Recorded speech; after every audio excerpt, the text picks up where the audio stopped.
Vou fazer uma breve apresentação aqui do tema e dos convidados, enquanto o pessoal está entrando, e também aproveitar para fazer um breve comentário sobre o que o intuito e qual é o intuito do evento que o Instituto de Economia está apresentando aqui. Eu acho que o principal intuito do evento talvez seja colocar em diálogo teoria e prática social e política. Porém, focando em uma questão que é perene aí ao capitalismo, que é a segregação do espaço urbano e os mecanismos que operam nessa exclusão. Então, nesse sentido, a proposta talvez seja entender aqui como opera a raça e classe na formação das cidades brasileiras e como se organiza, pelo outro lado, as respostas políticas aos mesmos mecanismos de exclusão.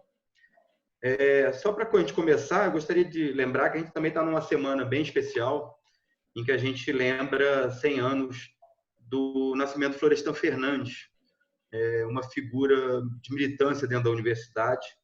E aqui a gente está, acho que acima de tudo, procurando honrar o projeto de universidade que Florestan Fernandes sempre defendeu e também procurando honrar a memória de quem sempre apontou o racismo e a desigualdade como os pilares da autocracia burguesa no Brasil.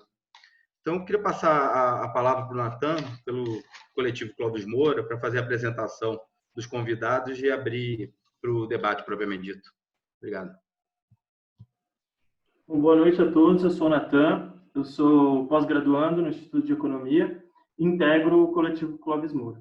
O coletivo Clóvis Moura é um coletivo formado em 2019, no ano passado, por estudantes cotistas do programa de pós-graduação em Economia, do IE, e a partir deles a gente tem incluído debate, né? A gente tem se preocupado em incluir um debate totalizante acerca do capitalismo.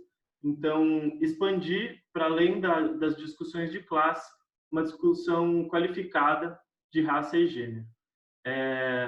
Para fazer essa discussão de hoje, né, que como o Marco nos introduziu, a gente vai ter a participação de outro integrante do coletivo, que é o Silas, também estudante de pós-graduação no Instituto de Economia, integrante do coletivo, e o Guilherme Simões, que é um coordenador nacional do MTST e também integra o coletivo negro do MTST. Antes de passar a palavra para o Silas, gostaria também de enfatizar que, na chave de que o Marco falou, a gente tem a preocupação e a necessidade de retomar esses temas, de tratar sobre esse objeto, é claro, com muita seriedade, mas também lembrar de que o que nos trouxe até aqui é uma história de resistência, uma história de insurreição, e no tema de hoje isso vai ficar expresso pelo modo como o negro foi inserido no espaço urbano dentro da distribuição territorial no capitalismo. Então, para iniciar, vou passar a palavra para o Silas, e ele vai começar a apresentação de hoje. Uma boa apresentação a todos e uma boa noite. Bom, obrigado. Boa noite a todo mundo. Agradeço aí ao professor Marco, ao Guilherme, ao Natan, pelo convite, também pela companhia aqui nessa tarefa. Também agradeço as pessoas que estão aqui com a gente acompanhando essa sessão. Então, vamos lá. Como o Natan comentou, eu sou aluno aqui na pós-graduação do IE e eu estou atualmente num programa de mestrado, desenvolvendo um projeto de dissertação, e o meu objeto de estudo é principalmente um distrito periférico em São Paulo chamado Grajaú. É o maior distrito da cidade, tem um pouco menos de 400 mil habitantes. Ele é caracterizado pela segregação socioespacial, e eu tento olhar para esse distrito, para esse espaço, a partir da ideia de produção capitalista do espaço. Um outro esforço também que eu estou tentando desenvolver para essa pesquisa que eu estou amadurecendo, é o esforço de ter uma perspectiva de raça na direção da totalidade, que é um pouco isso que o Natan comentou. De um jeito simples, o que eu quero dizer com isso, nessa direção da totalidade? É que o meu esforço de estudar a periferia de São Paulo, um distrito periférico em São Paulo, nesse esforço, eu procuro me incluir no grupo de estudantes que consideram as categorias do racismo também nos níveis teóricos mais abstratos, para além do concreto, dos níveis concretos. Porque a minha percepção de um pesquisador iniciante é que a gente tem uma tradição de estudo dominante que encaminha as discussões teóricas mais abstratas sobre o capitalismo, sobre a formação econômica do Brasil, sobre economia política, e não analisa da melhor maneira as categorias do racismo. E aí esse tema fica relegado a um certo empirismo, no sentido de que fica relegado às constatações de que os negros são maioria nas penitenciárias, de que eles são maioria em situação de rua, de que eles são maioria nas mortes pela polícia, no emprego informal, enfim. Então, uma das formas de entender perspectiva totalizante de raça nessa minha agenda de pesquisa é que eu procuro ir além da constatação de que os negros são maioria no Grajaú. Eu procuro articular os conceitos e as discussões mais abstratas também. Os amigos do coletivo Clóvis Moura, a Marcela, o Natan, o Renato, eles têm também essa característica muito forte de partir criticamente das teorias de formação econômica do Brasil, considerando as categorias do racismo. Então, eles são uma influência bastante forte para a minha agenda de pesquisa. Então, vamos lá. O meu objetivo aqui é breve.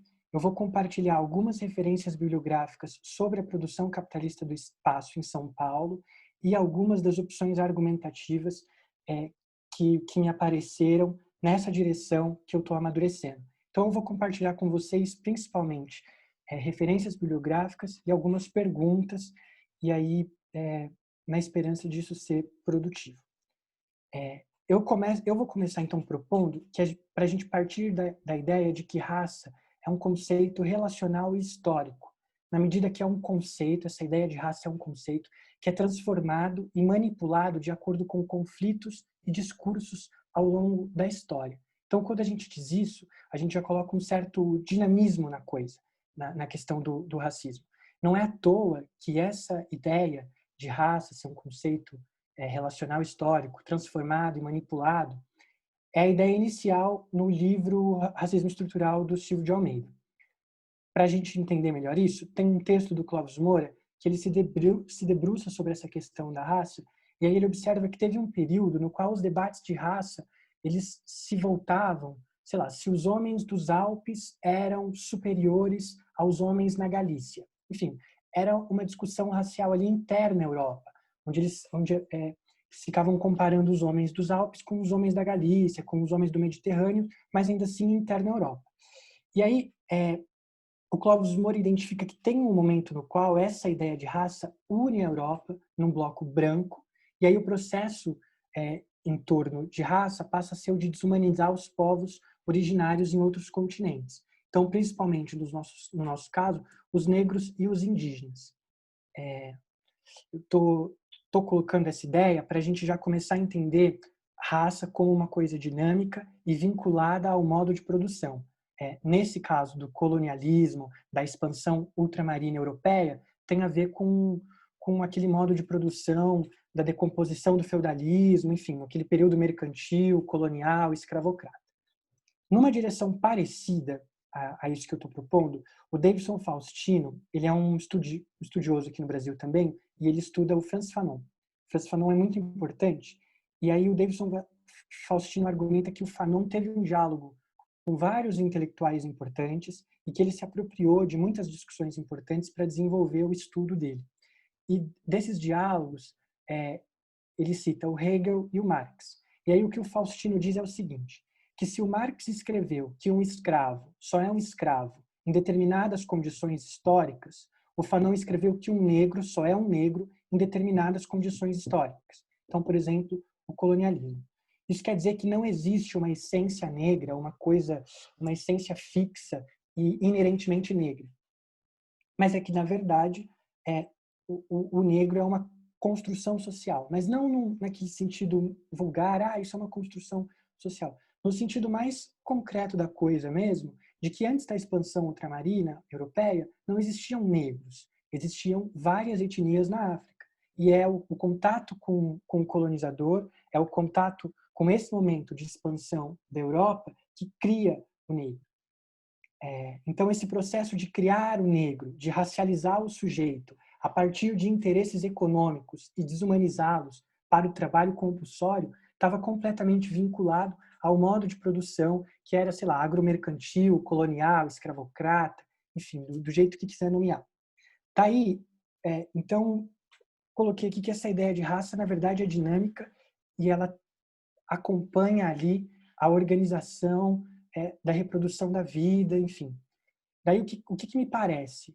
Me parece que a leitura dominante dos economistas, eles assumem que a escravidão acaba quase de um jeito automático por causa da iminência do capitalismo.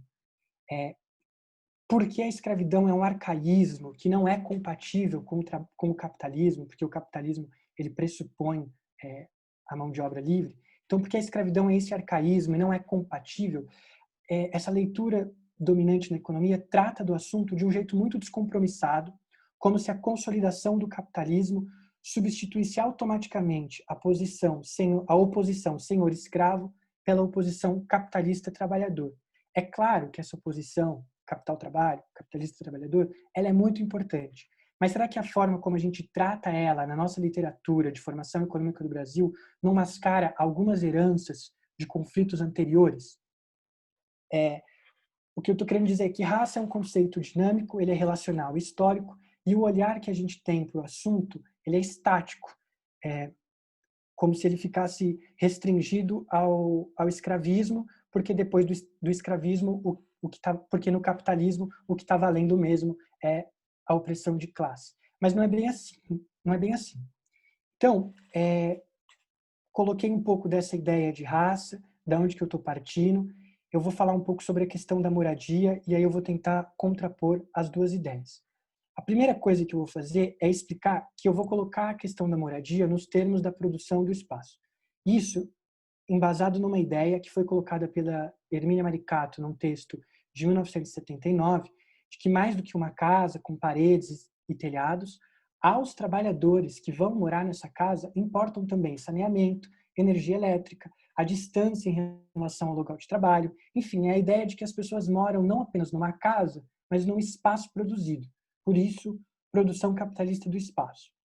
Daí o marco histórico para falar de produção capitalista do espaço é a década de 1930, que foi quando se consolidaram as bases para o modo de acumulação industrial urbano.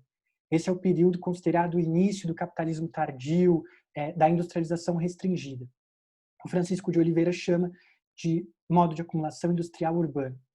Essa transformação, em 30, ela é muito importante e ela também é para a economia, para o movimento geral da economia, e ela também é responsável por redefinir o processo de urbanização brasileiro, principalmente em São Paulo, que foi onde a indústria se expandiu de forma excepcional. Tem uma ideia importantíssima aqui no texto do professor Francisco de Oliveira, no texto de 1982, de que a gente não pode se equivocar achando que a urbanização no Brasil começou apenas a partir da indústria. Na verdade, o argumento dele é de que a gente precisa considerar um caráter anterior da urbanização, um caráter que a urbanização tinha antes da indústria, para perceber possíveis heranças desse caráter anterior e como essas heranças determinam a forma como a indústria redefine a urbanização a partir de 30. E qual que é esse caráter anterior da urbanização? Ele coloca lá que a principal atividade econômica era a produção dos bens primários destinados ao comércio externo, portanto, era caracterizado pelo latifúndio, minifúndio e a monocultura, e essa coisa da monocultura, do latifúndio, minifúndio, isso abortava processos de urbanização em torno da atividade produtiva no campo. Ao mesmo tempo, as cidades eram sede do capital comercial, desse capital comercial agromercantil destinado ao comércio externo, elas eram sede desse capital e da burocracia do Estado e se constituíam como elos de ligação ao mercado internacional. Então, para o Francisco de Oliveira, o caráter anterior da urbanização era um no qual se polarizavam grandes e poucas cidades de um lado e uma rede urbana pobre no campo de outro. E aí ele considera que praticamente não tinha diversidade na divisão social do trabalho entre o campo e a cidade. Ele diz que as relações eram estanques, o campo e a cidade eram estanques. Estanques é um sinônimo para vedados.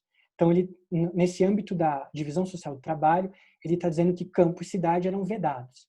E aí ele argumenta no sentido de uma autarquia do campo. Eu vou abrir um parêntese aqui, rapidinho, porque esse argumento, eu acho que ele precisa ser melhor defendido. Por que que acontece?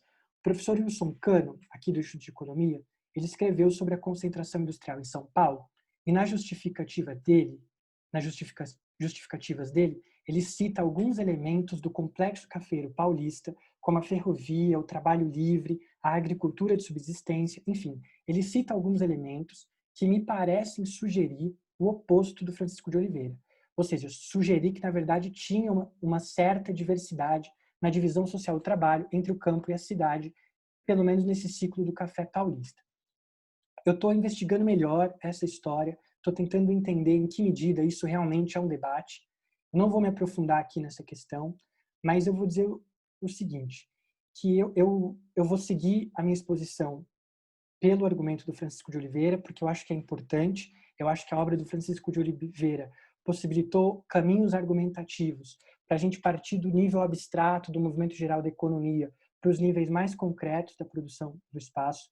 Daqui a pouco eu vou falar de alguns pesquisadores nesse lado mais concreto, e aí o diálogo deles com o Francisco de Oliveira é muito forte. A outra coisa é que eu acho que quando o Francisco de Oliveira está dizendo que campo e cidade eram estanques, ele está comparando com as cidades inglesas como Manchester. Ele diz que lá, depois da Revolução Industrial, uma parte importante da produção têxtil industrial permaneceu no campo, mesmo depois da Revolução Industrial. E o Wilson Cano, me parece que quando ele pensa no complexo do café, com alguma divisão social do trabalho entre o campo e a cidade, ele está comparando com ciclos brasileiros. Então, talvez um esteja comparando com a Inglaterra e o outro está pensando em São Paulo em relação ao Nordeste. Então, isso me parece uma perspectiva. A outra coisa também é que talvez isso tenha a ver com um debate que está colocado, que talvez as pessoas conheçam, sobre a indústria antes de 30 e a indústria depois de 30. A Maria Conceição Tavares e o Celso Furtado, eles argumentam que tem uma ruptura entre a indústria antes de 30 e a indústria depois de 30. Então, a indústria que estava subordinada ao café paulista era de antes de 30, enfim, talvez a indústria depois de 30 realmente não tenha tanto a ver com essa divisão social do trabalho. Enfim, essas são algumas das direções que me apontam para esse debate, mas como eu disse, eu não vou me aprofundar nisso aqui. Eu posso indicar a tese de doutorado da Tatiana Belanga, onde ela fala um pouco dessa coisa da indústria antes de 30 e depois de 30, mas eu vou seguir pelo Francisco de Oliveira.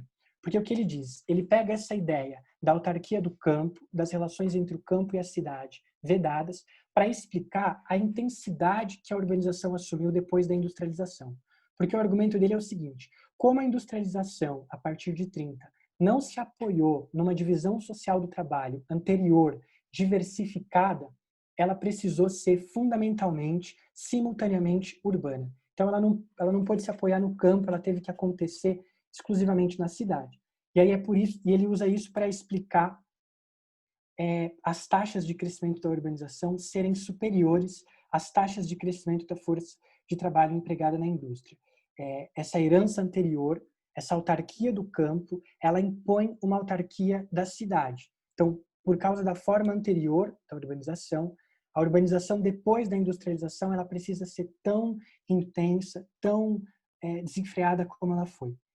O Milton Santos, ele colocou também a questão da urbanização, e aí ele coloca uma coisa interessante, que é o seguinte, que a urbanização ela se alterou pouco no começo do Império, entre o começo do Império e o final do século XIX, e que em muitos períodos anteriores ao início do século XX, a urbanização tinha mais a ver com um processo de geração de cidades e que as ligações entre os lugares eram fracas.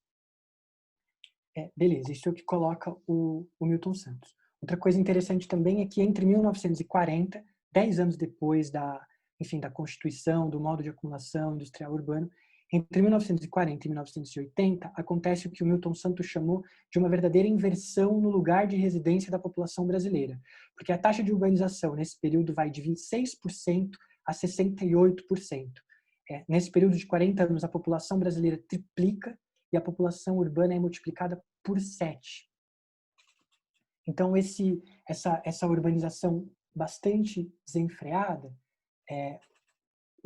intensa, muito superior à industrialização, o Francisco de Oliveira explica um pouco se apropriando de um caráter anterior, que era a polarização entre poucas e grandes cidades e um campo pobre, uma divisão social do trabalho insuficiente para apoiar a industrialização. Daí eu vou fazer já aqui alguns comentários sobre a perspectiva de raça, talvez. Eu entendo esse argumento do Francisco de Oliveira da autarquia do campo impondo uma autarquia da cidade. Eu acho ele interessante porque ele coloca um certo dinamismo na questão da urbanização. A gente pensa na urbanização antes e depois, a gente pensa o que tinha antes, que é redefinido com o capitalismo, e como o capitalismo transforma e incorpora características anteriores. Então, eu acho que esse argumento é muito valioso nesse sentido. Mas o que para mim está colocado é que ele trata desse êxodo rural pela questão da divisão social do trabalho. Eu concordo, mas eu sinto falta de falar também sobre o acesso à terra. A questão do acesso à terra é uma questão extremamente relacionada aos negros no Brasil e aos indígenas. É uma questão que tem a ver com o racismo nessa perspectiva totalizante, nessa perspectiva de entender nos níveis mais abstratos, porque a lei de terras de 1850, que dificultou o acesso à terra, antes era mais fácil, era significativamente mais fácil o acesso à terra antes dessa lei. Essa lei era uma resposta direta à crise do escravismo e à abolição da escravidão. A crise do escravismo, enfim, determinada num cenário mundial, revolução no Haiti, não vou me aprofundar nisso, mas tinha uma crise do escravismo, o preço dos negros escravizados era muito instável e eles funcionavam de garantia para os fazendeiros, porque era uma propriedade que tinha valor. E nesse cenário de instabilidade, a lei de terras vem e institui um cativeiro da terra, uma forma de segurar a propriedade ante a instabilidade da propriedade do negro escravizado. Então, em alguma medida, e talvez muito mais importante do que a gente tem considerado nas leituras dominantes, discutir esse cativeiro da terra no Brasil, essa forma como a propriedade da terra é presa, é também discutir um arranjo antinegro e um arranjo anti-indígena. A luta histórica dos povos indígenas no Brasil é pela terra, dos quilombolas também. Então, só para acrescentar nessa questão do êxodo rural, uma dúvida que me vem nessa questão do êxodo rural, que o Francisco de Oliveira coloca para a urbanização após a industrialização, é o acesso à terra e de que maneira ele está relacionado ao racismo e a esse racismo dinâmico. Mas voltando, então em 1930 se instala esse capitalismo tardio, um modo de acumulação industrial urbano que impõe um ritmo acelerado de urbanização. Essa urbanização ela é intensa e ela corresponde à formação de um exército industrial de reserva que pressiona os salários para baixo. Esse aqui é um conceito chave, o exército industrial de reserva, que se refere à massa de trabalhadores que vieram para a cidade e que pressionavam os salários para baixo. E aí depois eu vou falar um pouco melhor sobre essa questão do exército industrial de reserva. Mas aí, então, o Francisco de Oliveira caracteriza esse modo de produção capitalista pela superexploração dos trabalhadores e por baixos salários. E esses baixos salários, essa superexploração, elas são possibilitadas por esse exército industrial de reserva, mas também pela atuação do Estado, já que ele coloca o argumento de que o Estado regulou os salários desde o início, desde 1930, o Estado atuou regulando os salários para baixo. Então, regulação do Estado e exército industrial de reserva são fatores que proporcionam essa superexploração e esses baixos salários. A estrutura produtiva industrial ela sofreu transformações importantes ao longo do tempo, desde 1930. Então, a partir da década de 50, a gente tem o marco do plano de metas, a consolidação daquilo que se chamou de capitalismo monopolista de Estado, o surgimento da classe média como um agente relevante no cenário nacional, também muito por conta das transformações na estrutura produtiva industrial, mas essa característica da superexploração dos trabalhadores, baseadas no exército industrial de reserva, ela é permanente quase que o tempo inteiro. Aí aqui, a dúvida que eu tenho, o comentário, enfim, a perspectiva, a inquietação que me vem é o seguinte, que se a urbanização ela foi redefinida no capitalismo, se a urbanização ela é redefinida no capitalismo, de que forma o negro, que é essa coisa relacional e histórica, vinculada ao modo de produção, que preserva conflitos e interesses econômicos, de que forma o negro também foi redefinido no capitalismo brasileiro. E o que isso tem a ver com a formação desse exército industrial de reserva nos níveis abstratos, mas também nos níveis mais concretos. Não apenas no sentido da gente estudar a inserção do negro no mercado de trabalho que se forma com o capitalismo, mas também entender essa própria formação de um mercado de trabalho num capitalismo tardio que herda o ideário de raça de um modo de produção anterior e o incorpora. Acho que aqui dá para entender por que eu peguei o argumento do Francisco de Oliveira, porque ele pega a urbanização antes e depois, entende como uma coisa dinâmica, entende que heranças anteriores são transformadas dentro do capitalismo, e aí o que eu quero dizer é o seguinte, como é que a gente pode fazer isso sobre também esse ideário de raça, já que o modo de produção anterior era suportado pela ideia de que os negros não eram seres humanos e, portanto, enfim, era o ideário que fundava a força de trabalho compulsória. Então, assim, ao invés da gente confiar no arcaísmo da escravidão, ao invés da gente confiar que porque a escravidão era arcaica, o capitalismo ia automaticamente desestruturá-la, na verdade a gente entender os fundamentos como algo dinâmico e que vão importar a formação do capitalismo tardio, para a formação desse exército industrial de reserva, para a formação desse mercado de trabalho.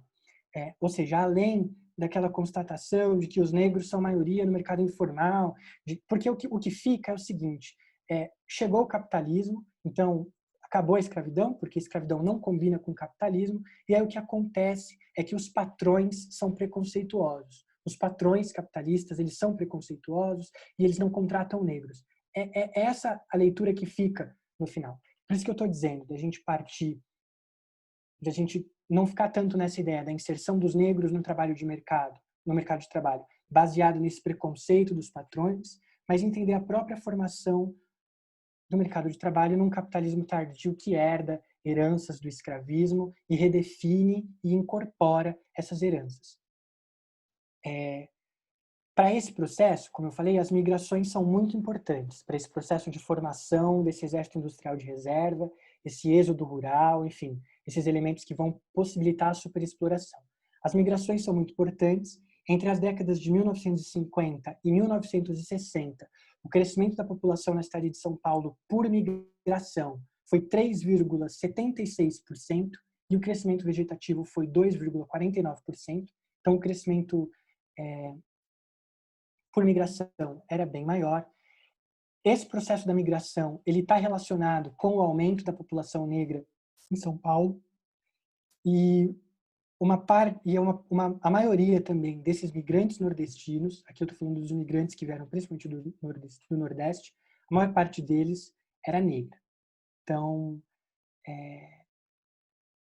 de um jeito abstrato, a gente entender como é que um capitalismo tardio herda um ideário de raça e redefine para a formação do mercado de trabalho, e de um jeito concreto, entender como que o racismo funcionou nesses processos migratórios e nesses processos de aumento da população negra no estado de São Paulo, vinculado à migração, vinculado ao êxodo rural, vinculado ao exército industrial de reserva.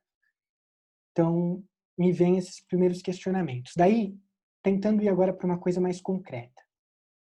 A partir dessa característica de superexploração, o Nabil Bonduque e a Raquel Ronick, eles partem da ideia de que o nível dos salários reais pagos pela acumulação industrial urbana estava abaixo do nível do custo de reprodução da força de trabalho e que um dos elementos presentes nesse custo e que não estavam cobertos pelo salário real era a moradia.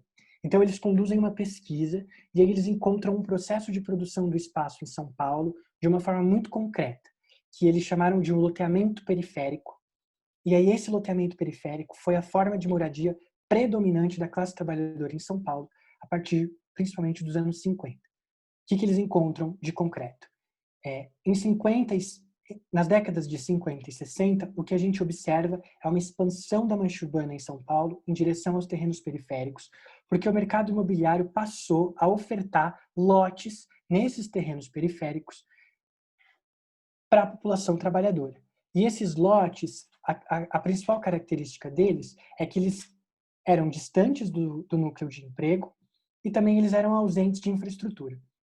Então, a condição para que o trabalhador, recebendo aquele salário real, abaixo do custo de reprodução da força de trabalho, pudesse comprar um lote, era que fosse no escuro, que não tivesse saneamento básico e que fosse longe do trabalho. Como se isso já não fosse bastante, o salário também não possibilitava que eles construíssem as casas via o mercado formal da construção civil. Então, os trabalhadores autoconstruíam as casas nos finais de semana. Quer dizer, que a expressão concreta da debilidade do salário real diante do custo de reprodução da força de trabalho no capitalismo tardio é a ausência de infraestrutura no lote e a autoconstrução da moradia. O trabalhador ele compensa esse salário débil trabalhando no final de semana e vivendo no escuro, com luz de lampião e sem saneamento e etc. E aí essa classe trabalhadora na periferia, eles se constituem como agentes políticos, eles passam a lutar por infraestrutura, alguns anos depois eles conseguem energia elétrica, conseguem um ponto de ônibus, 40 anos depois conseguem um terminal de ônibus, enfim. Através das lutas, eles conseguem adquirir essas coisas. Mas no momento inicial, o que a gente tem é que a condição para que se consiga comprar um lote são essas que eu falei. E aí, então é por isso que eu digo que essas referências aqui sobre a produção do espaço, a produção da moradia, a gente parte do abstrato, do movimento geral da economia, desse capitalismo, das características desse capitalismo que se instala, para um arcabouço teórico que mobiliza conceitos marxistas e enxerga isso num nível mais concreto, que é o da produção da casa lá na periferia, a expansão da mancha urbana, enfim. Na minha opinião, a grande contribuição da gente pegar o Francisco de Oliveira, o Nabil Bonduc e a Raquel Ronick é que a gente coloca a reprodução do espaço periférico como a forma da reprodução do trabalho nesse capitalismo que eu caracterizei. Daí, se a gente conseguiu fazer esse movimento de atrelar a moradia ao capitalismo, na minha opinião, os próximos passos seriam, então, nessa direção da raça como totalizante. Então, investigar os processos concretos e relacionados a essa redefinição que eu falei do negro a partir do capitalismo no Brasil.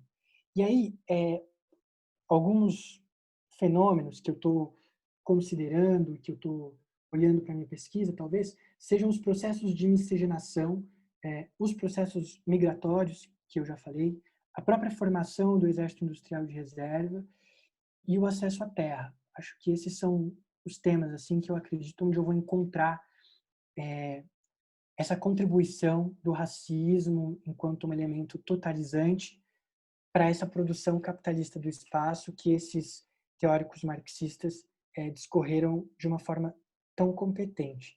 Então, essas são algumas das referências com as quais eu estou trabalhando e essas são as dúvidas, enfim, a minha perspectiva a partir do que eu tenho estudado com os colegas do coletivo Clóvis Moura.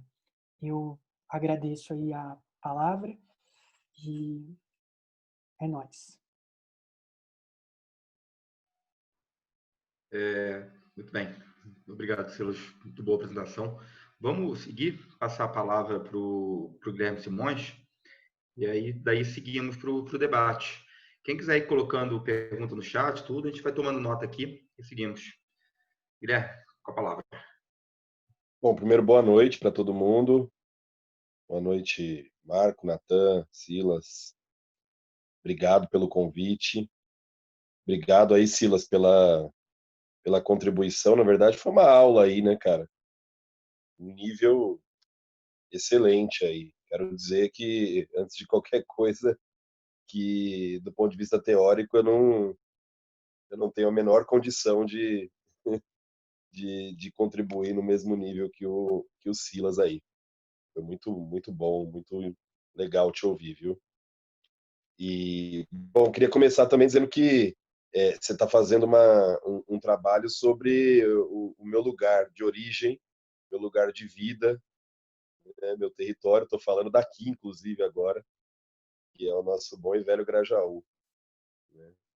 Então, tem um interesse pelo que você colocou na tua explanação, mas tem um interesse afetivo também em ler tua pesquisa, bicho. Então, por favor, depois, Marco, a gente faz a troca, a ponte aí, que eu quero ler esse trabalho. Estou muito curioso. Bom, gente, assim, eu parto de um lugar um pouco diferente do Silas, evidentemente, que é a militância no movimento social de moradia, de luta por moradia, o MTST, que muitos conhecem, né, um movimento que ganhou uma relevância política aí no último período. E dentro do movimento, né, por uma série de percepções, eu quero colocar algumas delas aqui hoje, nós decidimos construir também frentes de atuação e entre elas uma frente de atuação no movimento negro. A nossa percepção é um pouco essa que o Silas mencionou, quer dizer, de pela experiência perceber a questão numérica, a questão de ser maioria nos territórios, de ser maioria nas condições mais precárias e de como proceder respostas a isso, respostas políticas, né? O movimento é um movimento construído a partir da perspectiva de ação direta, de enfrentamento às contradições que a gente enxerga que nos trouxeram até aqui, né? A luta pela moradia, mas não só a luta por direitos básicos, né? E mais recentemente essa reflexão sobre a atuação de uma frente, construção de uma frente de luta antirracista dentro do movimento ganhou muita força e a gente está começando a construir. Bom, dentro do movimento negro em geral tem uma expressão em relação, na verdade tem uma polêmica no movimento negro brasileiro em relação ao 13 de maio. Ultimamente nem é tão polêmica mais, já foi mais polêmico, mas o 13 de maio, que é uma data que tem seu simbolismo, mas um setor do movimento negro calcou uma expressão que é 14 de maio é o dia que nunca acabou, né? E acho que essa expressão ela tem muita força, ela tem um peso muito grande. Eu acho que isso revela um pouco do, da situação que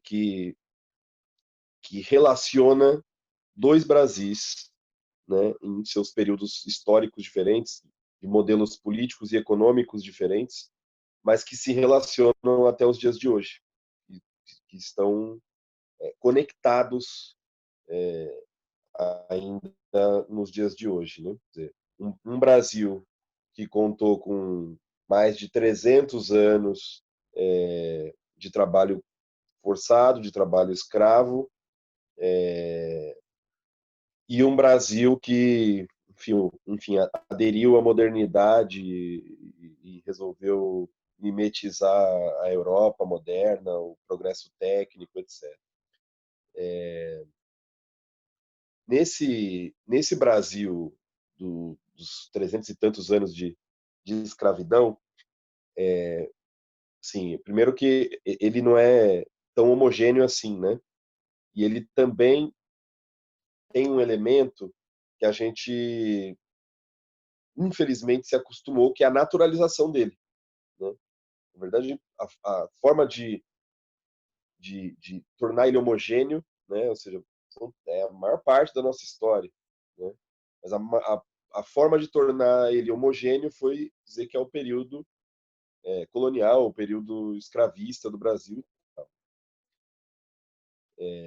Isso acabou tornando mais fácil naturalizar esse período, né? Como se fosse apenas mais uma fase do desenvolvimento de um país, ou do desenvolvimento geral do capitalismo global. Claro que também é uma fase, também é uma etapa do desenvolvimento nacional e do desenvolvimento do capitalismo em geral.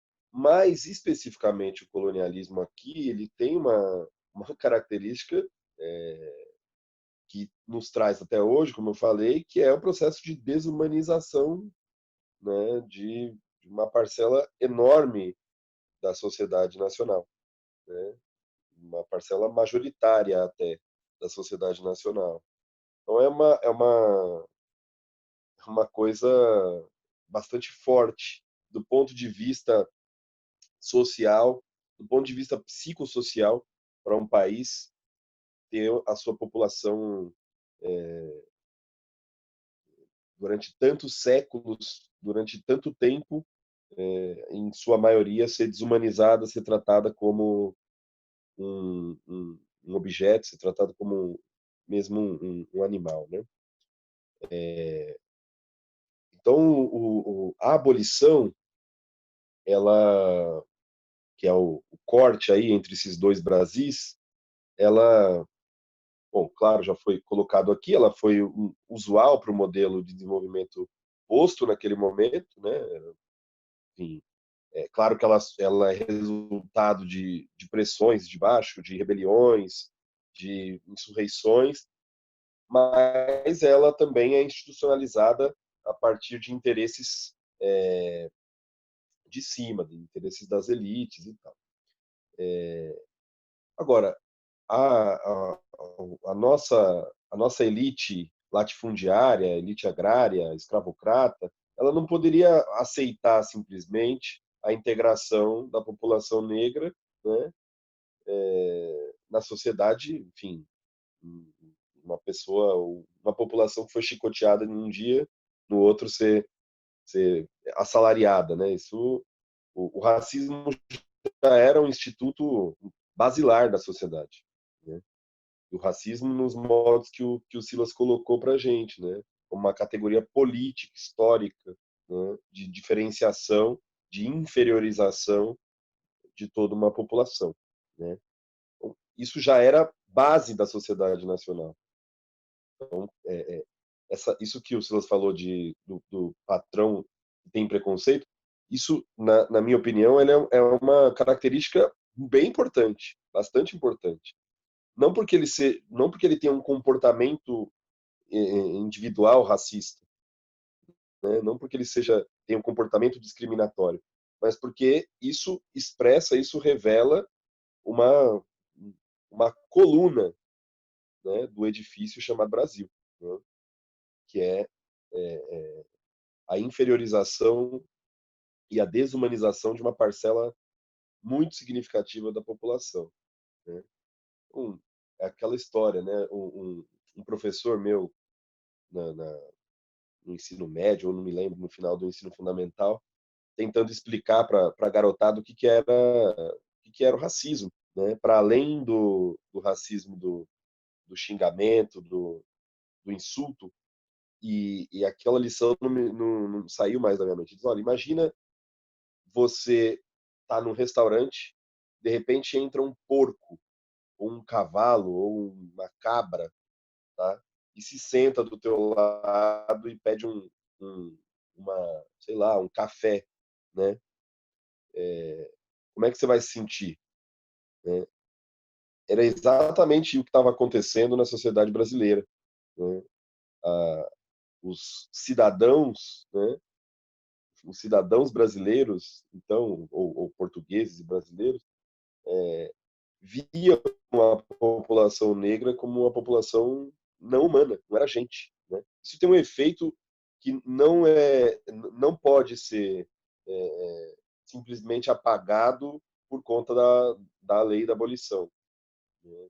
Não pode ser menosprezado porque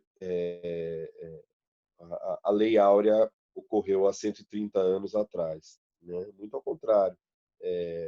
As marcas que esse processo longo, repito, a parte mais longa da nossa história até aqui, as marcas que isso tem trazido, tem feito, são marcas extremamente profundas, né? Na estrutura econômica, queria comentar um pouco disso também, mas queria ressaltar na estrutura social, né? Quer dizer, o racismo como base. O Florestan Fernandes, tem uma expressão que é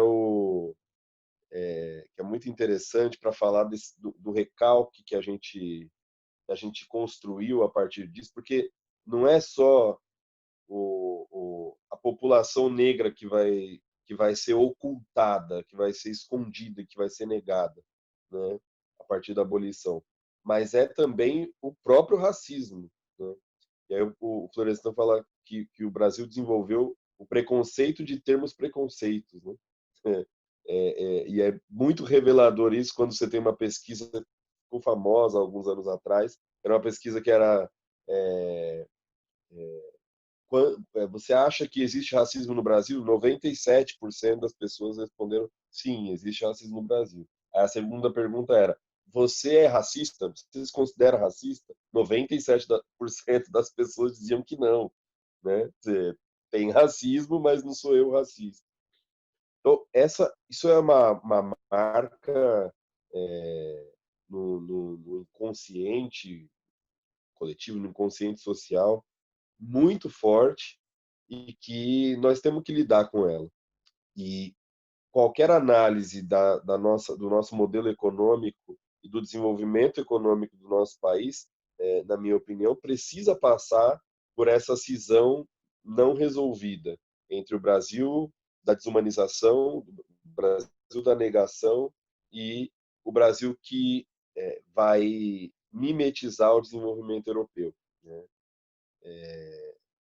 Para mimetizar o desenvolvimento europeu, o Brasil precisava né, eliminar os resquícios do seu passado, né? E eliminar mesmo, eliminar fisicamente, ocultar e negar, né?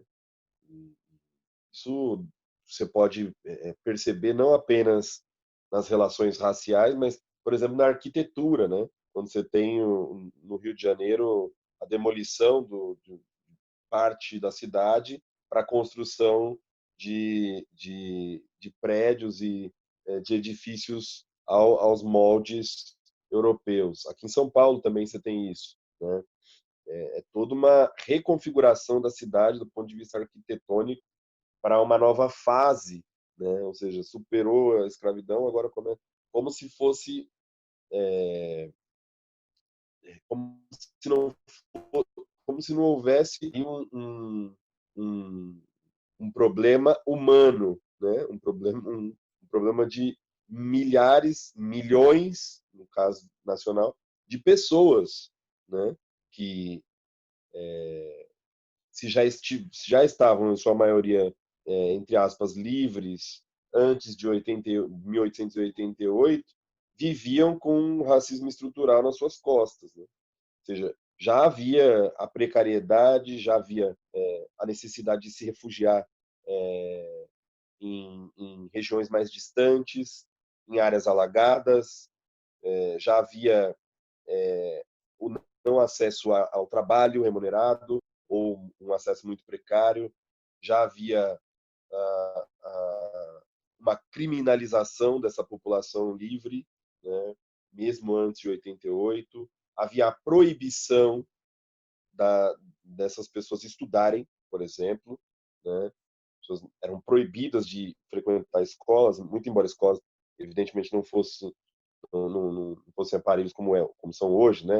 Então, em todo lugar tem escola e tal, mas os negros eram proibidos, a população negra era proibida de frequentar escolas antes de 88, né? Isso porque a maioria já estava liberta. Nós sabemos que 88 só institucionalizou uma definição política. Então, na verdade, o que se expressou nesse processo, nesse corte aí, é que a, houve, houve a libertação por uma decisão política, mas houve também, junto com ela, a negação do direito à cidadania, do direito ao consumo de bens coletivos, do direito à dignidade, né? A gente costuma dizer que a população negra, um pouco dialogando também com o que o Silas falou, a gente costuma dizer que a população negra é o primeiro extrato de um setor social que vai ser muito conhecido no Brasil lá no século XX, já nos 60, 70 do século XX, que são os sem, né? Os sem terra, sem teto, né? Os sem direitos. Então, essa marca, né, como o Silas colocou, de 1850, mas não apenas, né, porque evidentemente que é uma relação com a terra em primeira instância, mas, como eu falei, né, é um combo, tá? É um combo. É a proibição da educação, é a proibição da participação política, né, é a negação da cidadania mais elementar. Não estou falando da cidadania que a gente conhece da Constituição de 1988. Estou falando do mínimo que poderia existir na transição do 19 para o 20. Né? E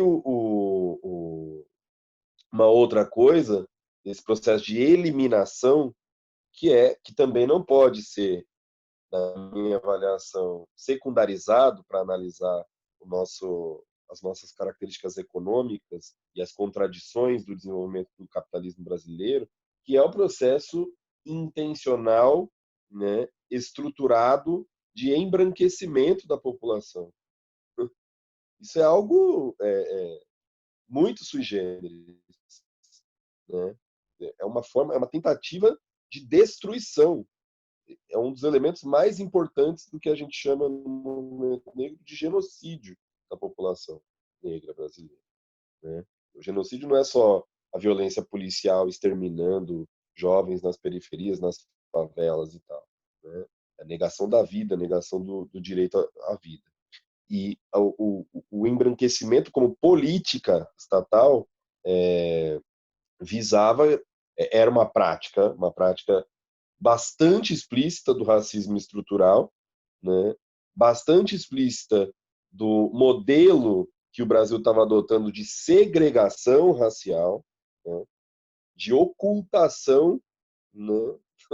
do seu patrimônio histórico, cultural, etc. Né? E de violência. Né? Então, e muitas vezes a gente aceitou isso, né? Eu me lembro também de ver umas aulas, eu fiz ciências sociais, eu me lembro de um professor lá em Araraquara e dava uma aula sobre política brasileira e tal, e aí fala, não, a gente vai falar sobre a luta de classes e tal, não sei o quê. E, bom, que legal, vamos falar de luta de classes. E o começo da aula, a primeira aula era a greve de 17. Né? Então, a luta de classes no Brasil se inicia com a greve de 17. E, bom, esse quebra-cabeça eu nunca consegui montar, porque embora eu não tenha feito, enfim, não seja um acadêmico e tudo mais e tal, eu nunca consegui entender como é que o, o como é que essa origem da exploração do trabalho, que foram 350 anos de escravidão, não conta não conta como a origem também da luta de classes no Brasil e da origem da própria classe trabalhadora. Né? Essa é uma leitura que eu particularmente vi muito pouco, né? E acho muito importante da gente entender, porque não se trata apenas da leitura que a gente vai ter, por exemplo, nos anos 70, ou 60, 70, sobre o exército industrial de reserva. Nós já temos uma população sobrante muito antes disso, uma população que não foi aceita na classe trabalhadora, né? Não pôde entrar na classe trabalhadora, e sim por racismo, entendendo de novo, o racismo não como comportamento individual, não como uma discriminação de escola, né, de xingo, mas como uma política, né, de eliminação, de negação, de ocultação, que resultou numa segregação profunda, numa desigualdade como principal dilema nacional, nunca resolvido. Né? Nós estamos no século XXI, já 2020, entrando já para a terceira década do século, e a desigualdade continua sendo o principal dilema, e aí você vai olhar o concreto da desigualdade está lá, os números não mentem, a expressão concreta das coisas não mentem, né? E aí eu apesar da recomendação do Silas, que eu acho bastante razoável, mas aí eu reforço os números, onde está a maioria da população carcerária, aliás, quem é a maior parte da população carcerária, quem são os moradores de favelas, quem são, digamos assim, os marginalizados do país, os mortos pela polícia, etc. Então, esse processo de negação ter se tornado normal, né? A gente trata a escravidão como uma etapa só de desenvolvimento, né? Normalizando ela.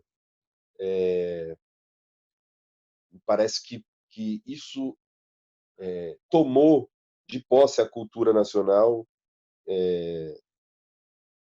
até muito pouco tempo. Acho que, sei lá, as últimas décadas talvez tenham nos ajudado a um pouco desvelar um pouco isso, a tentar conflitar um pouco isso.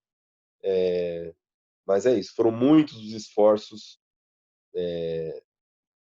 para negar a existência do racismo, né? Tem na academia nós temos o esforço da democracia racial, né? Que ocorreu durante muitas décadas na academia como sendo quase uma teoria oficial dos conflitos raciais, ou seja, não existe conflito, há uma democracia racial, e isso como forma de tentar, como eu falei, apagar, ocultar a presença negra no Brasil. Então, eu acho que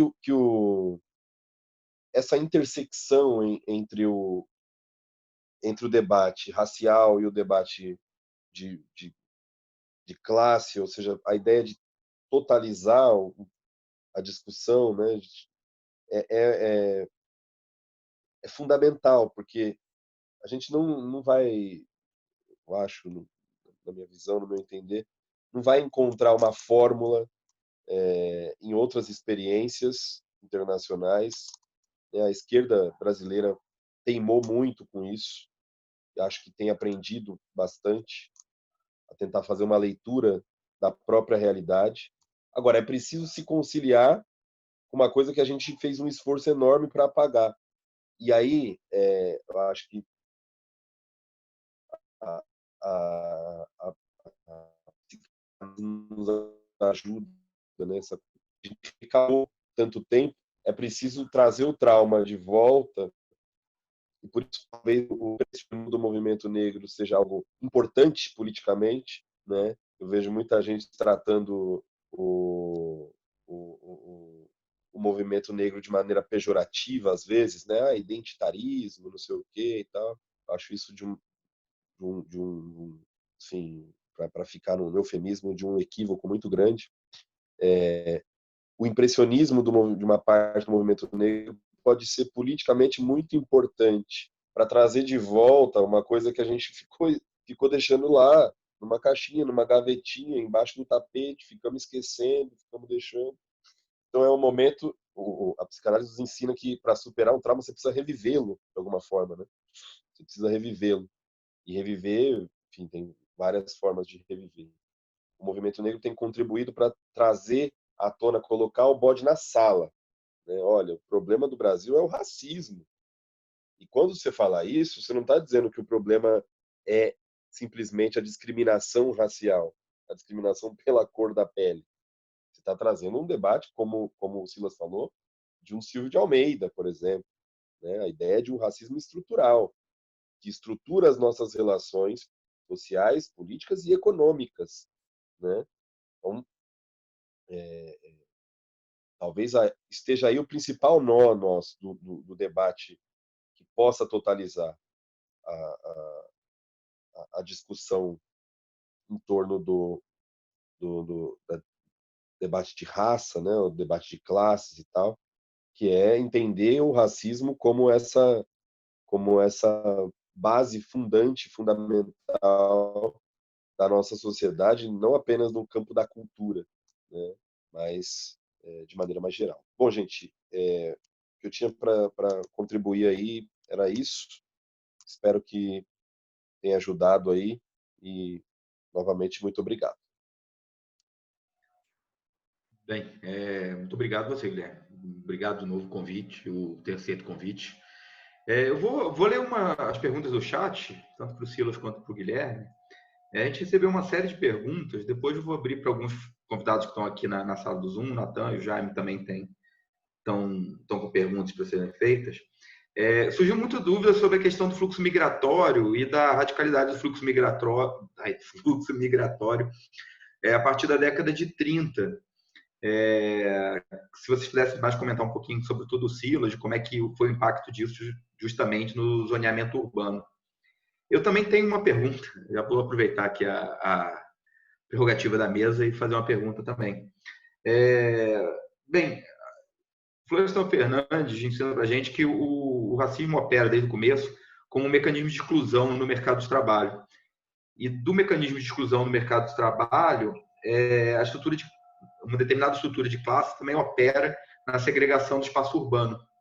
Como isso ocorre colado a justamente uma estrutura racializada, eu queria perguntar para os dois, para o Guilherme quanto para o Silas, como é que vocês veem também essa racialização do espaço urbano e de que forma isso opera também uma certa estigmatização de certas zonas da cidade e de que forma isso contribui, por exemplo, para a questão da violência e da prática policial em certas zonas periféricas da cidade, a partir justamente dessa ideia de racialização de certos espaços urbanos no Brasil. Essa era a minha pergunta. Eu vou passar para o Natan também fazer a pergunta dele, depois para o Jaime, e aí a gente pode passar para a rodada de resposta do Silas e do Guilherme para as perguntas também feitas pelo chat. Beleza? Você, Natan. Bom, agradecendo, né, a exposição do Silas e do Guilherme, mas uma coisa ficou na minha cabeça, que é parte de discussões que a gente anda tendo dentro do coletivo, e o Silas está a par, mas aí eu fui dar uma olhadinha em umas coisas aqui, enquanto o Silas e o Guilherme apresentavam, e aí eu me deparei com o fato de que a nossa Constituição, na parte que coloca os direitos sociais, né, entre eles a saúde, educação, enfim, incluiu, por uma emenda constitucional, apenas em 2000, ou seja, a Constituição de 88, incluiu em 2000 a moradia enquanto um direito social. E, por curiosidade, só a alimentação foi incluída somente em 2015 como um direito social na nossa Constituição. Então, e aí a gente pensar, pelo que o Silas apresentou, né, a questão de urbanização, que data e o período que o Silas apresentou a partir de 1930, e aí diversos períodos democráticos que o Brasil passou, né, enquanto Estado. Então, teve democracia, aí teve o Estado Novo, teve democracia novamente, e teve a ditadura militar. E aí, desde 85, a gente vem numa democracia, né?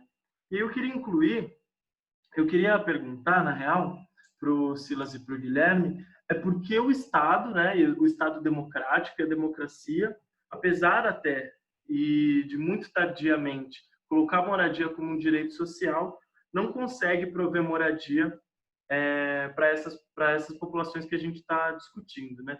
Então, além de não conseguir prover moradia, não consegue prover moradia num cenário que as periferias, as ocupações, os moradores de rua e as favelas são desproporcionalmente, né, frente ao recorte demográfico, racial demográfico do Brasil, são ocupados desproporcionalmente por pessoas pretas. Então, essa é a minha questão. O Jaime também tem uma questão, nosso outro convidado. Eu vou passar para ele. Oi, pessoal, boa noite. Obrigado, Silas. Obrigado, Guilherme, pelas exposições, tá? Foi muito bacana. Eu tenho, na verdade, uma pergunta para cada um, tá? Vou começar para o Silas. Eu até botei aí no chat, mas vou falar aqui. Silas, a partir dessa linha teórica, né, sobre a formação socioeconômica, e aí você usou bastante o Francisco de Oliveira, que você expôs, Você aponta que o Estado, né, ele é um instrumento importante, né, de atuação da relação moradia e racismo no Brasil, tá? Eu queria saber se na tua pesquisa, em algum momento, você chega na discussão da atuação do Estado como um ator importante numa construção ideológica de um viés racista da relação espaço-periféricos de moradia com a violência urbana. Por que eu estou falando isso, né? Porque até pouco tempo atrás, aqui no Rio, por exemplo, era comum a gente ouvir pessoas na rua falando: joga uma bomba na favela que resolve o problema da violência aqui no Rio, né? Enfim, coisas absurdas desse tipo eram escutadas na rua. Eu queria saber se em algum momento dessa pesquisa você consegue discutir essa relação. Para o Guilherme, eu queria fazer a seguinte pergunta, Guilherme. A partir da sua atuação na militância, você poderia dizer como que você vê, né, como é que está hoje o posicionamento da militância em relação à forma de inserção da população mais pobre no Brasil na questão da moradia. Estou fazendo uma pergunta sobre os programas como Minha Casa Minha Vida, né? Qual a crítica dos movimentos sociais pela moradia a esse tipo de programa? Porque muitas vezes esses programas exigem da população mais pobre, que em geral é negra e mestiça no Brasil, um acesso a instrumentos financeiros e bancários que às vezes eles não têm. Então, queria saber se tem alguma crítica no movimento pela luta pela moradia que você possa colocar aqui para a gente, por favor. Tá? Obrigado, pessoal.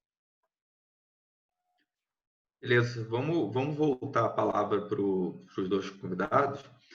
O Fernando também colocou aqui no chat, pelo chat, uma pergunta que eu acho que é bem pertinente para todos os dois, mas eu acho que sobretudo para o Guilherme, que vem da atuação política. É a seguinte: qual é o papel da universidade pública no meio disso tudo? Eu acho que isso é uma pergunta chave aí para o evento de hoje também. Vamos lá. Acho que pode manter a ordem. Começa o Silas e o Guilherme. Começa o Silas e depois vai o Guilherme, pode ser? Beleza, gente. Vou passar a palavra aí para vocês.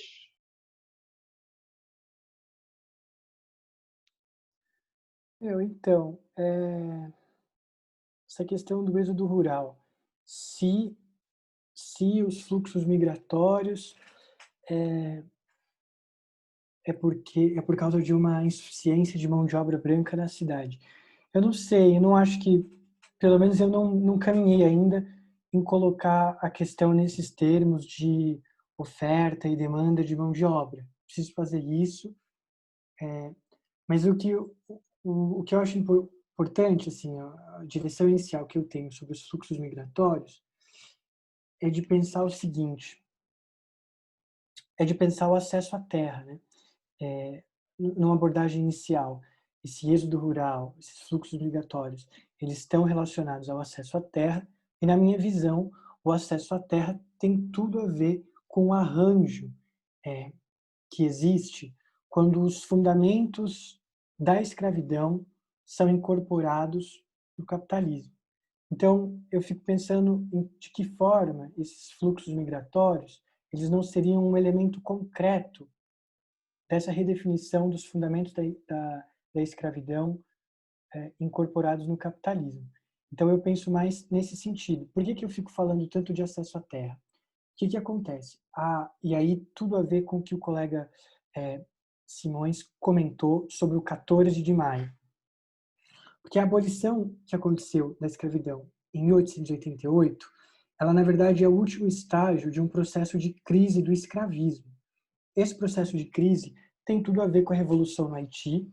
Então, a Revolução no Haiti foi um processo sangrento que aconteceu em 1791, no qual os negros no Haiti se rebelaram contra a colonização francesa, e aí eles expulsaram os franceses, depois eles expulsaram os ingleses, e depois eles expulsaram os franceses, agora o exército do Napoleão Bonaparte, de novo. Os caras expulsaram todo mundo do Haiti, e aí não é à toa que no comecinho assim do século XIX o Haiti é independente.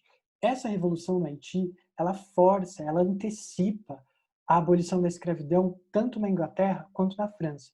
A Inglaterra e a França, elas decretam a abolição da escravidão quando elas se frustram com as expectativas que elas tinham em relação ao Haiti, que era uma mina de ouro assim, para o comércio colonial. O Haiti, no comércio colonial francês, o Haiti representava quase 2/3 do total. Então, eu não sei exatamente, mas tem um desses países decreta a abolição da escravidão em 1808 e o outro em 1848. Eu acho que a Inglaterra foi em 1808 e a França em 1848. Para vocês terem uma ideia, a situação estava tão insustentável que algumas colônias francesas decretaram a abolição da escravidão antes da metrópole. Então, assim, o fim da escravidão não tem nada a ver com um automatismo do capitalismo, porque isso é arcaico, isso não combina. Existiam liberais na Revolução Francesa, liberais que acreditavam que para a gente ter uma revolução burguesa precisava liberar a mão de obra escravizada, mas eles eram minoria, eles não tinham poder de decidir as coisas. A libertação dos negros vem muito por causa dessa atuação da Revolução no Haiti. E aí isso impacta aqui no Brasil, porque o que acontece? Eles proíbem o tráfico. A Inglaterra começa a ficar na costa dos países africanos, policiando para proibir o tráfico de negros escravizados. Isso cria uma crise do escravismo no Brasil. E aí, como eu falei, os fazendeiros, eles usavam a propriedade do escravo como uma garantia diante dos bancos. E aí o preço começou a ficar instável. E aí nessa hora que vem a lei de terras, e aí eles prendem a propriedade da terra, e aí a terra passa a cumprir alguma função que o negro escravizado cumpria. Então, assim, eu não sei dizer sobre os fluxos migratórios, ainda não sei dizer sobre os fluxos migratórios nessa questão de oferta e demanda de mão de obra na cidade. Mas eu penso no acesso à terra e eu penso em que medida esse acesso à terra está relacionado ao dia 14 de maio, que o colega colocou. O dia 14 de maio é o dia onde os negros estão libertos, mas eles não têm terra. E aí se formam os processos de quilombolas. Assim. Os quilombolas foram, em alguma medida, grupos de pessoas que viviam na terra de um fazendeiro e eles poderiam ser expulsos. E aí envolve luta, eles precisam ganhar eles disputam a terra contra os fazendeiros justamente por causa dessa lei de terra. Então, o acesso à terra é um arranjo antinegro, na minha opinião, e ele tem a ver com os fluxos migratórios. Mas eu preciso estudar realmente para entender essa questão da oferta e demanda da mão de obra na cidade. Mas o que eu estava pensando era no sentido mesmo do acesso à terra, que é o que eu sei responder. Em relação à ideologia, essa história de jogar bomba na favela e qual que é a ideologia do Estado. O Lúcio Kovarik, ele escreve sobre a espoliação urbana em São Paulo para falar justamente sobre esse processo de mão de obra superexplorada, de reprodução do espaço, enquanto reprodução da força de trabalho. E ele começa o texto falando sobre um mito da sociedade amorfa, que é um mito de que os trabalhadores no Brasil eles não são politizados, eles são ignorantes, eles não se rebelam. E ele contrapõe esse mito justamente dizendo que, na verdade, o que acontece no Brasil é que o Estado foi extremamente repressor. Então, os trabalhadores são historicamente reprimidos, o movimento negro é desarticulado algumas vezes por causa dos momentos nos quais a democracia é interrompida. Então, tinha o primeiro partido de negros em São Paulo, ele foi extinto em 1937 por causa do Vargas. Então, assim, o Lúcio Kovarik, ele contrapõe esse mito dos trabalhadores amorfos com essa ideia da repressão do Estado. Em alguma medida, isso se aplica, claro, à população negra, porque a classe trabalhadora no Brasil é uma população que tem cor, que tem raça, é uma população que vem de processos anteriores, é uma população que vem de um processo de miscigenação, de um Estado que tentou apagar os negros. Nesse período de 1930, tinha uma galera da eugenia, o Monteiro Lobato, enfim, um monte de gente. E aí teve um brasileiro que teve a pachorra de ir para os Estados Unidos e dizer o seguinte: olha, a gente resolveu o problema do negro no Brasil.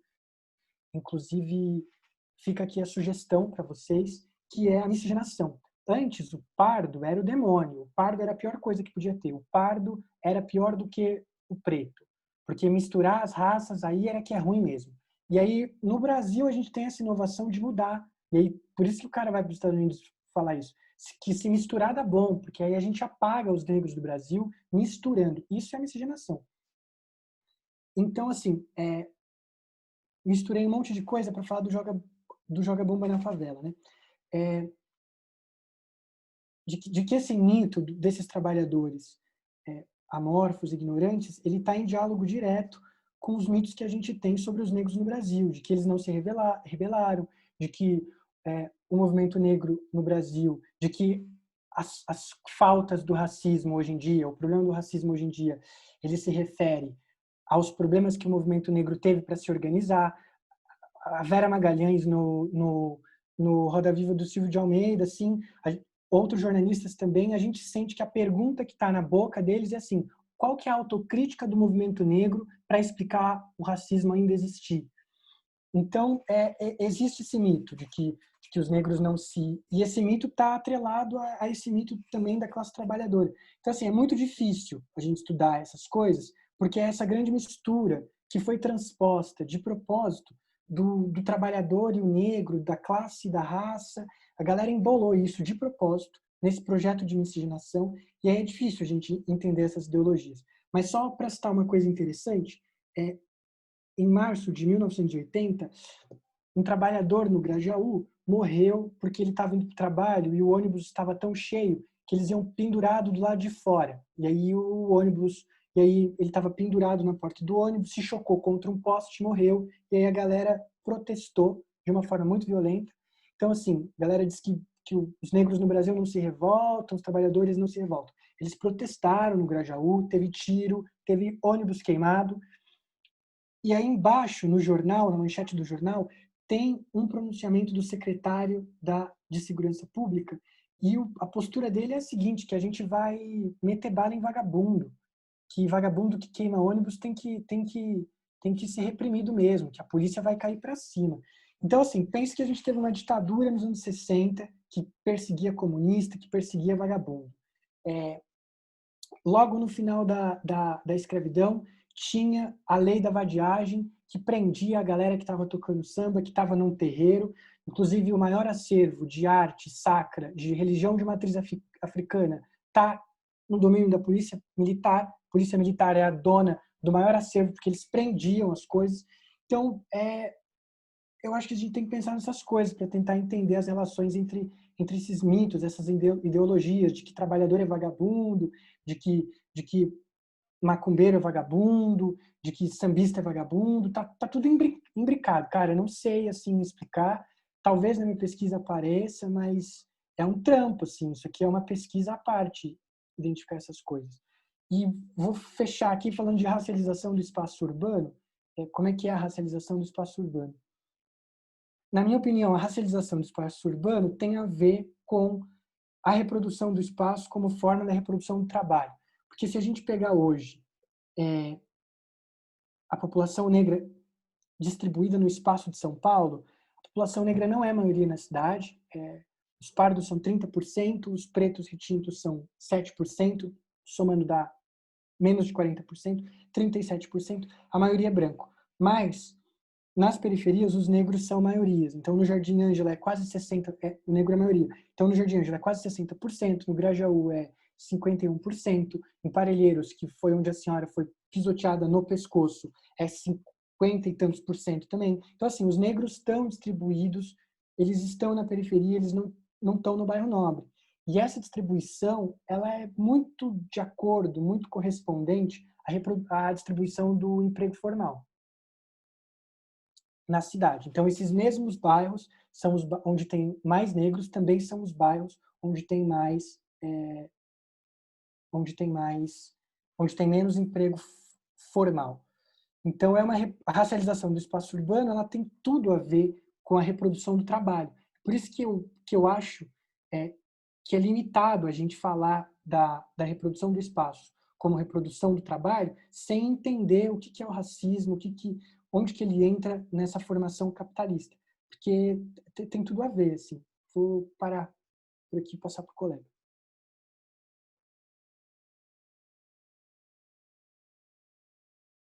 Vou direto aqui?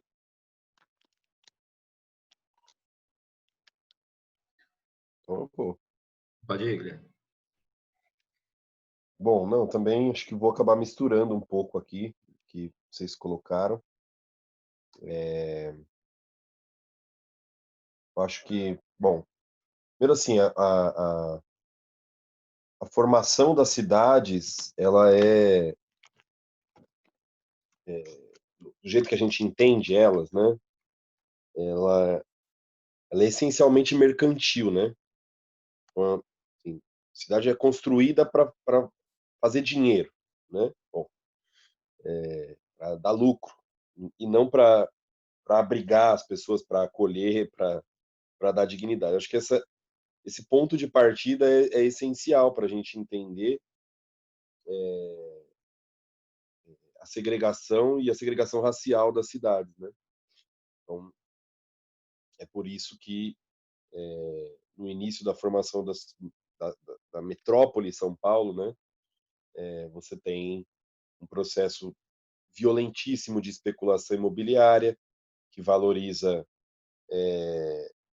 trechos da cidade em torno do seu centro, né, e que permite, ou no mínimo, sei lá, faz vista grossa para um adensamento populacional nas margens da cidade e tal.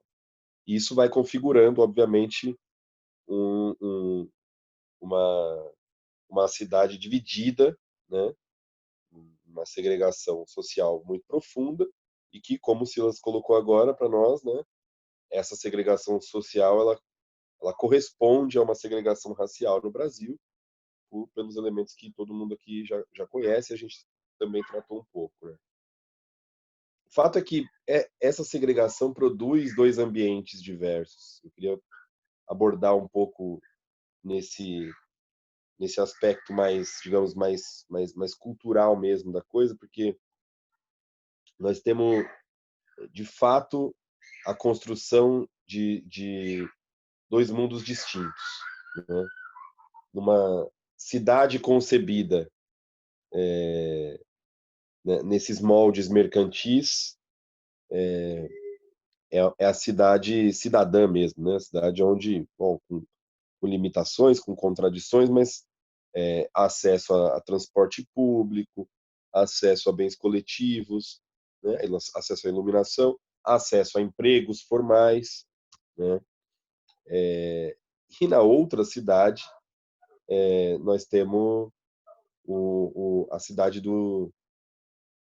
da negação, né? A cidade do improviso, né? O cara tem que se virar para morar, o cara tem que se virar para sobreviver, para trabalhar, né? Para educar seus filhos, para, enfim, são cidades completamente diferentes e que coincidem com a segregação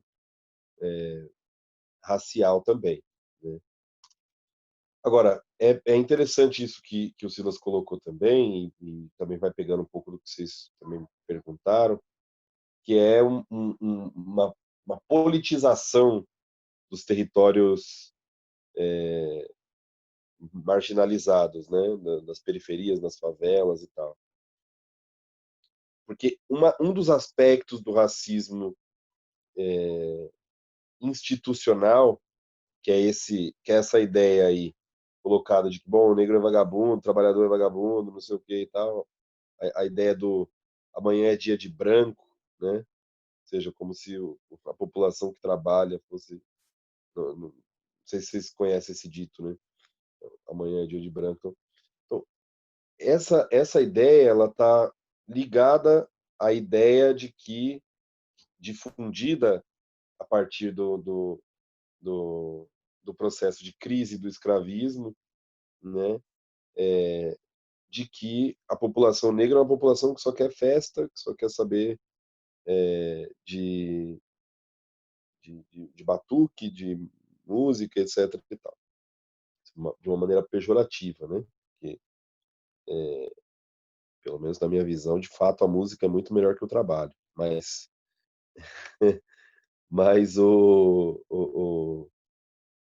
essa ideia, ela omite a politização desses territórios. Ela omite todo um processo de anos de resistência, vindas da senzala, mas vindo dos quilombos também, vindo, portanto, depois das favelas. Ela omite isso, né? Esse exemplo que o Silas deu do Grajaú é um exemplo que a gente convive, né?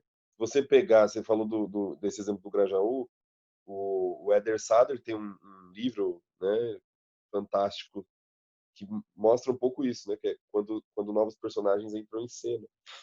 Fala de expressões diversas disso, da politização das margens da cidade, de como esses setores sociais aí antes não considerados como classe trabalhadora, como proletariado, na verdade passam a expressar, né, digamos, a vanguarda das lutas políticas na cidade, passam a pressionar a vanguarda passam a expressar, desculpa, a vanguarda da pressão política contra o poder instituído nas cidades, né? Não é questão de uma manifestação, teve um movimento de quebra-quebra de estações de trem em São Paulo, né? de ônibus na cidade de São Paulo, não só no Rio também, né? Tem um processo forte, né? Mobilizador, muito forte, em que, inclusive, a esquerda mais tradicional passou à margem, né? Então, existe esse mundo, né? Desculpa, essa cisão entre dois mundos, que é a expressão de uma cidade feita para gerar valores, né? Um modelo de sociedade, um modelo de cidade feita para gerar valores. E no nosso caso específico, isso é no mundo inteiro, óbvio, mas no nosso caso específico, há uma população a ser escondida, a ser negada, a ser ocultada, a ser eliminada, né? Então, daí vem o Bomba na Favela, né? Bomba resolve. Por que resolve? Porque é um problema aquilo ali, né? A favela é sempre vista como um problema. Problema porque você atribui a violência urbana aos territórios periféricos, você atribui todo e qualquer tipo de anomia de uma cidade feita para funcionar normalmente, né, aos territórios periféricos e aquelas pessoas, né, aqueles indivíduos não adaptados, não integrados de alguma forma a aquelas populações não integradas, não absorvidas pela dinâmica cidadã, né? Então é um pouco isso. Eu acho que é escancarada a racialização das nossas cidades, a forma como são tratadas. Bom, a maior expressão, a expressão mais recente disso é a abordagem da polícia militar no Alphaville, né? Em contraposição à abordagem da polícia militar. Bom, aí você pode escolher, né? São vários, né? No em Parelheiros, né? Para ficar aqui na Zona Sul. Então, isso escancara um pouco o que o Estado faz. Isso não é novidade, né? Novamente, não é novidade. Tivemos, alguns anos atrás, um policial, um major da PM paulista aqui, que deu uma orientação para os seus policiais e deu uma entrevista falando dessas orientações. Olha, não posso abordar o cara nos jardins da mesma forma que eu faço na periferia, né? Ora, por que você não pode, né? Porque, evidentemente, uma cidade é uma cidade de valores e nisso está os seus partícipes também. Esses caras também são considerados parte dessa geração de valor e em outra não. Tinha acabado. Legal, é isso mesmo, Nathan. Tinha acabado de ser indicado como comandante da rota e deu essa declaração, né? Ou seja, e ao que me consta, ele não foi rebaixado do comando da rota depois dessa declaração, né? Então, isso está institucionalizado. e está, de alguma forma, normalizado para quem não deveria estar. Porque uma coisa é o Estado agir dessa forma, uma coisa são as classes dominantes agirem dessa forma. Outra coisa são setores sociais que normalizaram essa ideia e que absorveram essa ideia, mas poderiam não absorver. E é disso que eu falo quando esse processo ele volta a estar, de alguma forma, esse imagem do racismo estrutural algumas décadas para cá. E é a hora de trazer o trauma, de trazer o bode para a sala. Né? Eu acho que, para pegar a pergunta sobre a universidade, esse é um dos papéis da universidade. É trazer isso, trazer esse bode para a sala com tudo que puder trazer. Né? Tudo que puder trazer, claro. Você tem um trabalho de pesquisa, o Silas, por exemplo, está mostrando que está construindo, que é de uma complexidade enorme. Né? Mas você tem também a realidade acontecendo, que, embora não tenha o nível de abstração que a academia propõe e que é desejável, de fato, que é preciso que seja aproveitado. É o momento. Hoje nós vivemos, por exemplo, estava conversando isso com um companheiro do movimento negro, um companheiro já velho.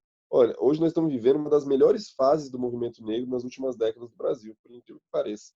Com todos os problemas que tem. E é uma brigaiada danada, porque é um monte de grupo diferente e tudo mais. Mas por que é uma das melhores fases? Porque o bode está entrando na sala, porque o debate está sendo feito, né? Porque a gente está tirando do baú um monte de coisa que estava escondida lá. Nós estamos trazendo de volta para a sala para discutir, para debater, né? Para rever se era aquilo mesmo ou não, né? Para reforçar coisas que a gente tinha aprendido e que estavam ficando apagadas. Né? Então, acho que o papel da universidade pública é justamente esse, é abrir as portas para isso. E não abrindo, precisam ser abertas de alguma forma, né? Nesse sentido, tem que ser ocupadas, tem que, né? Acho que é um pouco isso. Em relação a perguntas feitas sobre política habitacional, mais especificamente sobre Minha Casa Minha Vida, a gente passou anos num dilema muito grande com Minha Casa Minha Vida, que é o dilema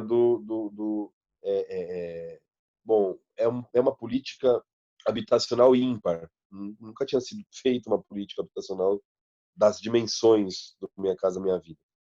Mas, ao mesmo tempo, ela reproduz com muita violência a lógica mercantil da produção do espaço, né? E da especulação imobiliária, por consequência, que leva à segregação, que leva à segregação racial, que leva à racialização do território, que leva a isso. Então, é um negócio extremamente contraditório, é uma política pública de muito peso, de muita força, de muitas consequências, mas extremamente contraditório por conta do seu modelo, quer dizer, a opção feita pelos governos que construíram Minha Casa Minha Vida, né, a ideia desenvolvimentista, o núcleo, a essência desenvolvimentista contida nessa política, ela desconsidera que a cidade, que esse modelo está radicalizando a segregação e que a segregação territorial, a segregação social das nossas cidades como São Paulo, por exemplo, estão no limite, né? Estão no limite humano, político, ecológico, né? Estão no limite. Então, é completamente desconsiderado isso. Por outro lado, é inegável que tem um peso na vida das pessoas. Né? A gente conhece, a gente trabalhou com isso, a gente entregou condomínios de Minha Casa Minha Vida para uma parcela da base social do movimento. Nós sabemos a diferença que isso faz na vida concreta das pessoas. Então não dá para ser irresponsável, né, e sectário a ponto de dizer não vale de nada, é um absurdo, Minha Casa Minha Vida. Não, é lidar com as contradições da realidade, entende?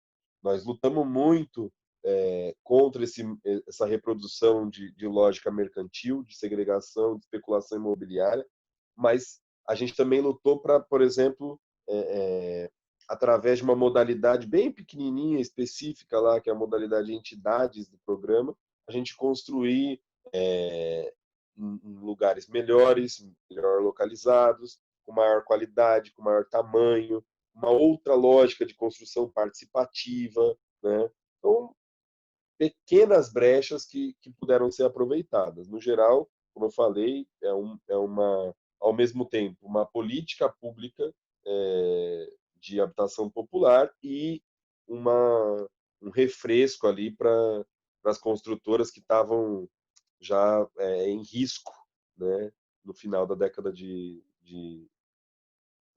2009, por ali. Bom, acho que é por aí, gente. Estamos batendo no teto do tempo. Falei demais aí, mas é isso, gente. Obrigado novamente aí. Espero ter ajudado de alguma forma aí. Tamo junto. Beleza. Foi ótimo. Eu espero que todo mundo tenha aprendido pra caramba como eu. Felizmente, a gente tem um teto de horário aqui e a gente acabou de bater nele. Senão a gente ficava aqui. Eu queria agradecer a todo mundo, né, os que tiveram presente pelo chat. Novamente agradecer o Silas, agradecer o Guilherme aí pela presença. Agradecer ao Natan, nosso pesquisador aqui da casa. Agradecer ao Jaime Leon, professor da UFRJ, nosso colega também, que foi pós-graduando aqui no Instituto, mas que agora está lá na UFRJ. E agradecer a todos que assistiram até agora, que o papo foi excelente. Eu acho que serviu para muita coisa, serviu para muita reflexão essa noite que a gente teve aqui hoje. Então, agradecer mais uma vez. Obrigado a todos. Boa noite. Fiquem bem, fiquem em casa, por favor.